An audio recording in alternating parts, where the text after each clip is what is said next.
আমি আজকে টার্কি রান্না করব। আমাদের বাসাটা আসলে আমরা টার্কি বা হার্ড চিকেন এগুলোই রান্না করি। প্রেসার কুকারে রান্না করলে ভালোভাবে কষিয়ে আমার মেয়ে সফট হয়ে যায়, খেতে পারে।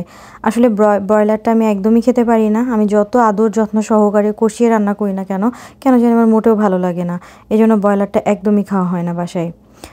তো আমাদের এদিকে জানেন অনেক বেশি ঠান্ডা পড়েছে, এতটাই ঠান্ডা -30-র ওপরে সবসময় টেম্পারেচার থাকতেছে। প্রচণ্ড রকমের ঠান্ডা, বাইরে বেশিক্ষণ থাকা যায় না।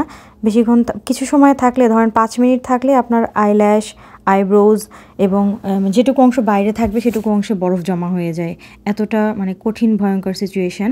জানুয়ারি পার করে ফেলেছি, আমি তো ভাবলাম যে মানে হয় এর চেয়ে বেশি ঠান্ডা আর পড়বে না। জানুয়ারি মাসটা ওকে ছিল, তাও মোটামুটি -20 পর্যন্ত ছিল, কিন্তু এখন তো দেখছি যে -30-র উপরে সবসময় টেম্পারেচার।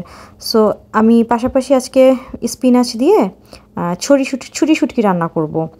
সো এটা বেবি স্পিনাচ, সো কাটাকাটির কোনো দরকার নেই, এটা এমনি সিদ্ধ হয়ে যাবে।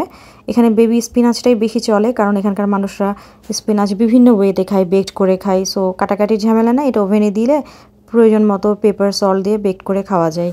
তো যেটা বলছিলাম, আসলে এই ভয়ঙ্কর টেম্পারেচারে না খুব বেশি প্রয়োজন ছাড়া মানুষ বাইরে যায় না। আবার পুরো ফেব্রুয়ারি মাসটাই এরকম থাকবে। সো আপনি কিভাবে বাইরে না যেয়ে থাকবেন সেটাও সম্ভব না। আপনার কাজের প্রয়োজনে, জীবিকার প্রয়োজনে কেনাকাটার জন্য বাইরে যেতে হয়। যেমন গ্রসারি শপিংয়ের কথাই যদি বলি, প্রতি 10 দিন অন্তর একবার তো করতেই হয় মিনিমাম। দেখা যায় 7 দিন পরে অনেক সময় করা লাগে। আর কত কিছু কিনে রাখা যায়, একটা সংসারে কত কিছু লাগে, কত কিছু শেষ হয়ে যায়। এর প্রচণ্ড ঠান্ডার মধ্যেও গতকাল আমরা ঠিকই বাইরে বের হয়েছিলাম, কারণ আমাদের মাছ মাংস অনেক কিছুই কেনার ছিল আর কি। সেজন্য একটু বের হয়েছিলাম, কিছুই করার নেই, কারণ ফেব্রুয়ারি মাসটা এরকম টেম্পারেচার থাকবে, এমনকি পরের মাসটাও থাকতে পারে। এখানে মে মাসের আগে ঠান্ডা কমার কোনোই সম্ভাবনা নেই। কী আর করার। এই থেকে আমার রান্নাবান্না শেষ আজকের মতো। এই যে চিকেন আর হচ্ছে পালং শাক দিয়ে ছড়ি শুটকি।